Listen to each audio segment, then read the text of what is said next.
Good morning students. आज हम state board 12 standard का न्यू चैप्टर स्टार्ट करने वाले, that is kinetic theory of gases and radiation. Right, तो आपको पता है there are 3 states of matter.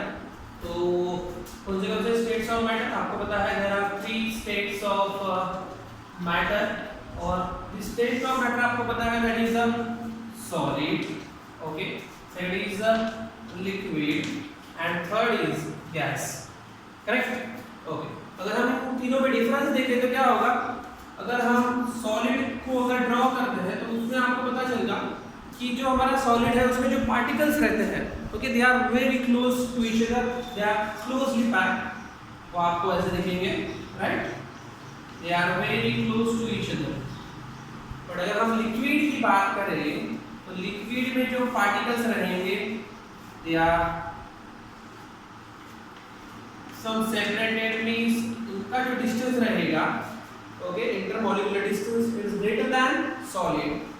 अगर हम गैस की बात करें तो उसमें जो पार्टिकल्स का डिस्टेंस रहेगा वो बहुत ही ज्यादा दूर रहेगा, राइट।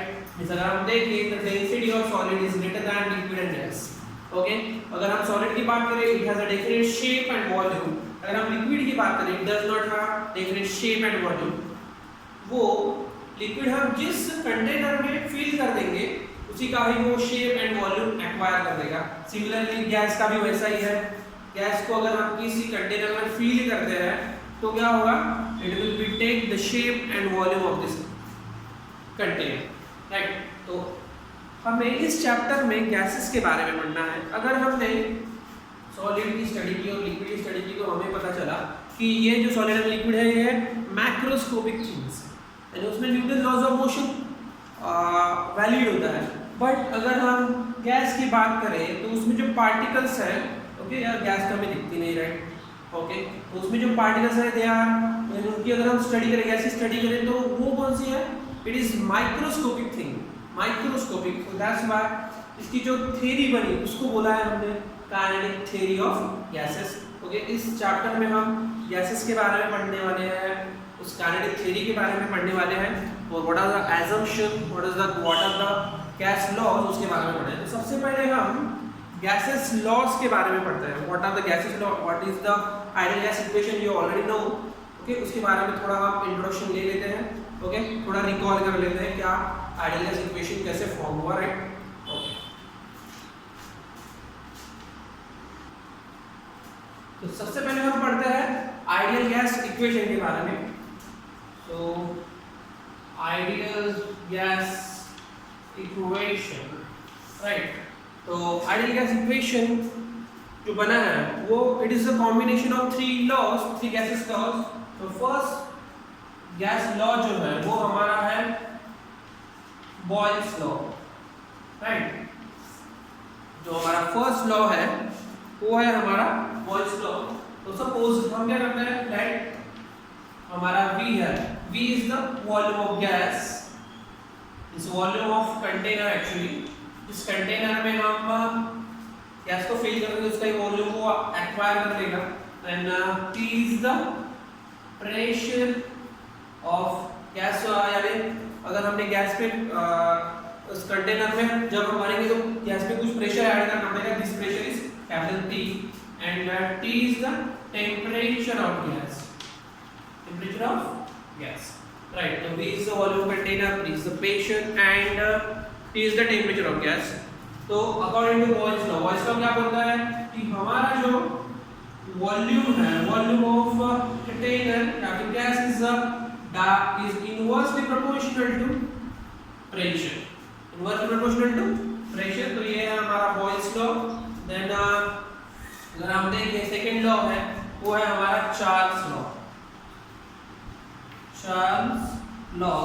उसमें क्या होता है कि ये जो हमारा वॉल्यूम है, volume of gas is directly proportional to absolute temperature. और यहाँ पे देखो जो हमारा वॉल्यूम है is equal to pressure, but यहाँ पे भी कंडीशन है at constant temperature, this is the condition.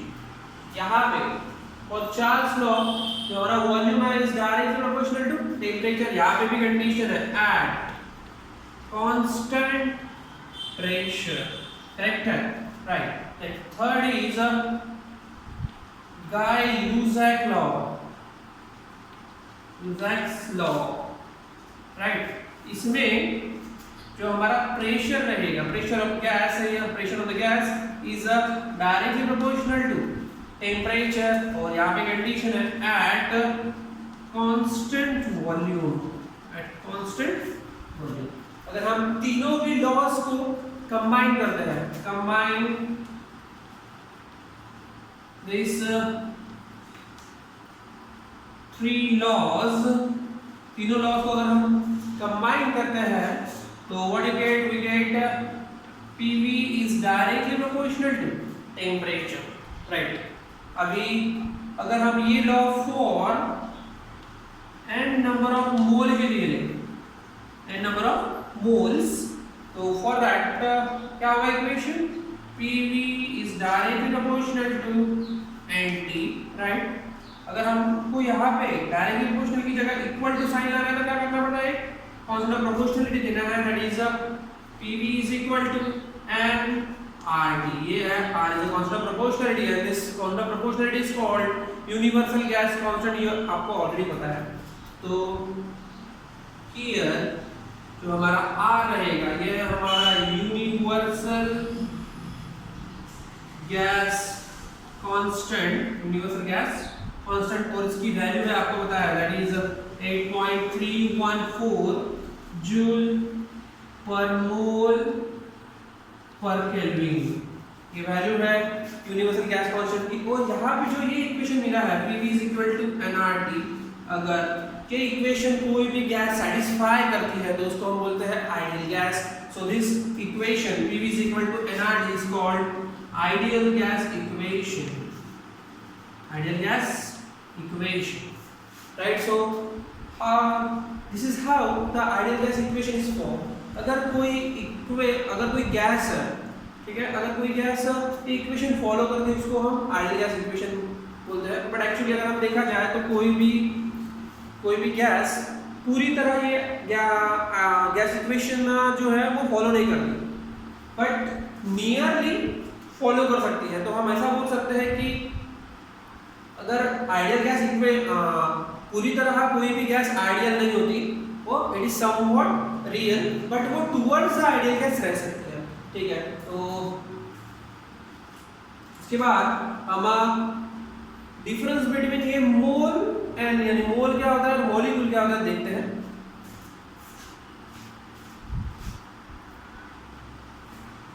Okay, तो हमें मोल के बारे में पढ़ना है। तो हमने कंसीडर क्या कर रहा है, n be the number of mole, और number of mole n is equal to क्या रहता है, फार्मूला है, okay, mass of gas and is denoted by capital M divided by molar mass of gas, and it is denoted by m naught.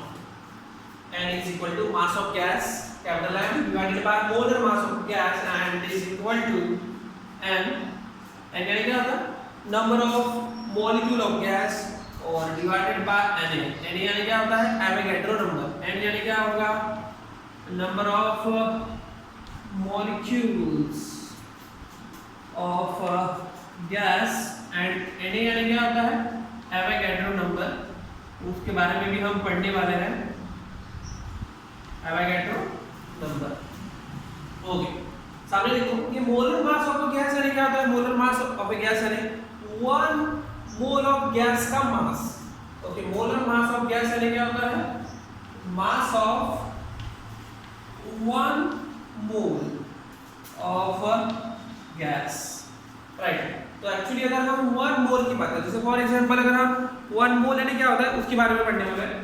तो अगर मैं बोलूं कि 1 dozen यानी क्या होता है, 12 थिंग्स, राइट। 1 डजन यानी क्या होता है, 12 things.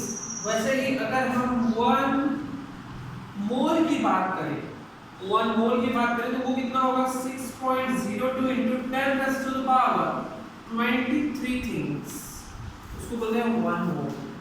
Okay, 6.02 into 10 raised to the power 23 things. But अगर हम ये वाले नंबर देखें 6.02 into 10 raised to the power 23, उसको हम बोलते हैं एवोगैड्रो नंबर। ओके, तो एवोगैड्रो नंबर यानी क्या होता है 6.02 into 10 raised to the power 23। तो ये है हमारा Avogadro number and it is denoted by Na। तो हम ऐसा बोल सकते हैं कि 1 mole is equal to Avogadro number. 1 mole is equal to Avogadro number. तो अगर हम इन दोनों के बीच में अगर हम रिलेशन लें n and Na के बीच में, तो आपको पता चला कि जो हमारा n होता है that is number of molecule of gas, okay, it must be equal to n into Na, n into Na, right. इस number of moles into Avogadro number means अगर हम total molecule of the gas की बात करें तो क्या होगा n number of moles into Avogadro number. Avogadro number है क्या होता है 6.02 into 10 to the power 23। Okay, तो और साथ में ये है कि अगर हम यूनिवर्सल गैस कांस्टेंट लें R इज इक्वल टू, वो होता है NaKB। ये आपको याद में रखना है relation. Universal gas constant R is equal to NaKB, यानी Avogadro number Kb is Boltzmann constant. ये है हमारा बोल्ट्जमैन कांस्टेंट। ओके, और ये जो हमारा बोल्ट्जमैन कांस्टेंट होता है इन SI यूनिट, इसकी जो वैल्यू है वो है 1.38 into 10 raised to the power minus 23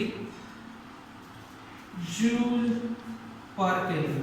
ये है बोल्ट्जमैन कांस्टेंट की value, that is 1.38 into 10 raised to the power minus 23 joule पर केल्विन, राइट।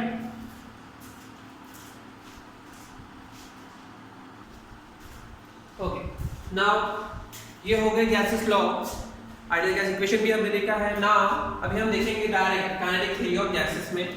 तो काइनेटिक थ्योरी ऑफ गैसेस में कुछ एजम्पशन हुए थे। उसमें बताया गया है कि हम गैसेस को कैसे डिस्क्राइब करेंगे। तो for that we are considering the one container. Okay, container has some volume. Okay, तो इसमें हमने गैस फिल कर दिया है। तो ये जो हमारी गैस है it consist of large number of the tiny particles, and this particle is called molecules, right. और यहाँ पे जो भी मॉलिक्यूल्स रहेंगे, जो टाइनी पार्टिकल्स रहेंगे, इसको हमने बोला है molecules. Okay, large number of tiny particles are there, इसको बोला है हमने मॉलिक्यूल। और ये जो टाइनी पार्टिकल्स रहेंगे, okay, they are rigid and perfectly elastic. क्या रिजिड एंड परफेक्टली इलास्टिक। अगर हम यहाँ पे जो गैस लेते हैं, ओके, तो हमें ऐसा दिखेगा कि the particles of the same gas has identical shape, size and the mass. यानी ये जो पार्टिकल्स रहेंगे they are identical, okay, but only one gas के लिए। अगर हम अलग अलग गैस लेते हैं तो उसके पार्टिकल ऑब्वियसली है they are not identical. But अगर हम एक ही गैस एक ही टाइप की गैस यहाँ पे फिल कर, जैसे फॉर एग्जांपल हाइड्रोजन गैस अगर हमने फिल कर दी है, तो उस गैस में जो भी मॉलिक्यूल्स रहेंगे they are identical in shape, size and mass. Okay, अभी यहाँ पे अगर देखा जाए कि ये जो एक्चुअल वॉल्यूम ऑफ गैस है, okay, it is very much less than total volume of the container. Okay, means अगर हम थोड़ी सी भी गैस ले, अगर यहाँ पे छोड़ दे तो वो पूरे का पूरा वो जो कंटेनर है उसका वॉल्यूम ऑक्युपाई कर लेगा। मींस इसका मतलब क्या है, the actual volume of gas is very much less than total volume of the container या फिर total volume of the gas, right. अभी यहाँ पे देखो क्या होता है कि ये जो पार्टिकल्स है, okay, in the gas, okay, वो particles they are in the random motion. Random motion means एक पार्टिकल यहाँ पे जा रहा है, एक पार्टिकल वहाँ पे जा रहा है, they are in the random motion. तो जब वो रैंडम मोशन परफॉर्म करते हैं तो ऑब्वियस है एक पार्टिकल वहाँ पे एक पार्टिकल यहाँ पे अगर जाएगा तो क्या होगा, they are collide on each other also with the wall of the container. Means वो एक दूसरे के साथ कोलाइड करेंगे, साथ में वो वॉल ऑफ द कंटेनर के साथ भी कोलाइड करेंगे। तो सपोज ये पार्टिकल है, ये पार्टिकल इसके साथ कोलाइड करेगा। फिर अभी क्या होता है जब कोलाइड होते हैं, ओके, तो ये जो कोलिजन होता है वो कोलिजन होता है perfectly elastic collision. Perfectly elastic collision means उसमें जो काइनेटिक एनर्जी रहेगी वो कांस्टेंट रहेगी। ओके, तो क्या होगा जब एक पार्टिकल दूसरे के ऊपर कोलाइड होगा, ओके, पार्टिकल दूसरे के ऊपर कोलाइड होगा, तब कोलाइड होने के बाद उसकी वेलोसिटी चेंज हो जाएगी, वेलोसिटी चेंज हो जाएगी। देखो कोलिजन होने के बाद वेलोसिटी चेंज हो जाएगी, बट जब वो मूव करेगा, ओके, तब उसकी वेलोसिटी कांस्टेंट रहेगी। Means velocity is constant during moving, but after collision उसकी वेलोसिटी चेंज हो जाएगी, राइट। तो यहाँ पे देखो ड्यूरिंग द टू कोलिजन, यानी जब पार्टिकल मूव करेगा दूसरे पार्टिकल की तरफ, ओके, तो वो कुछ पाथ कवर करेगा, ओके। तो ये जो पाथ है उसको बोलेंगे हम free path, okay, and this free path is straight line, okay. They are, this जो पार्टिकल मूव करते हैं वो स्ट्रेट लाइन में मूव करेंगे, दे आर ऐसे जिगजैग वगैरह नहीं करेंगे। मींस देखो ये पार्टिकल इसके ऊपर कोलाइड होगा, फिर इसका डायरेक्शन चेंज होगा, वो इसके ऊपर कोलाइड करेगा। तो ये जो है, ये जो पाथ है straight line path, the distance between two collision means path travel by the particle between two collision is called free path. Path travel by the particle between two collision is called free path. अगर हमको एक definition लिखना है, that is a mean free path and it is denoted by lambda. Okay, याद में रखना ये आपको डेफिनेशन है, वो आपके एग्जाम में भी आएगी। तो मीन फ्री पाथ की अगर डेफिनेशन है, ये फ्री पाथ है उसका जस्ट मीन लेना है। Means average distance traveled by the particle between two collision, okay, with the constant speed is called mean free path. Very simple definition. क्या है? The distance traveled by the particle between two collision at constant speed is called mean free path and it is denoted by lambda. Okay, ये आपको याद भी रखना है। Okay, and ये जो हमारी मीन फ्री पाथ रहेगी उसके लिए कुछ यहाँ पे देखो फ्री पाथ जो है, फर्स्ट पार्टिकल यहाँ पे गया, देन इसके साथ कोलाइड हुआ, फिर यहाँ पे पहुंचा, फिर इसके साथ कोलाइड होगा, ओके। तो ऐसे मूव होते जाएगा कंटिन्यूअसली, ओके। और वो जो पार्टिकल्स है वो पार्टिकल्स ओनली पार्टिकल के साथ ही कोलाइड नहीं होंगे, वो वॉल ऑफ द कंटेनर के साथ भी कोलाइड होंगे। ड्यू टू दिस क्या होता है, ये जो पार्टिकल्स है वो वॉल ऑफ द कंटेनर के साथ मूव होंगे, then they are acting pressure on the wall of container, और वो जो प्रेशर रहेगा वो इक्वली ऑल द डायरेक्शन रहेगा, same pressure will be acted. यानी अगर हम कोई कंटेनर में गैस फिल कर देंगे तो वो जो कंटेनर है उसका शेप एक साइड से बढ़ नहीं जाएगा, ओके। आप देखते हैं कि कंटेनर जैसे कि वैसा रहता है, मींस हम ऐसा बोल सकते हैं कि ये जो गैस है, okay, they are exerting equal pressure on the wall of the container, okay, from all the side, हर एक साइड में वो इक्वल प्रेशर एक्ट करेगा, राइट। तो हमें मीन फ्री पाथ की डेफिनेशन हमने बोल दी है, that is a distance travel by the particle between two collision with the constant speed is called mean free path, okay.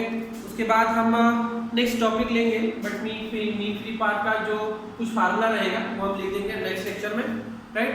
तो अगर कोई भी डिफिकल्टीज आती है तो आप कमेंट करो, राइट, और kindly subscribe and like my channel.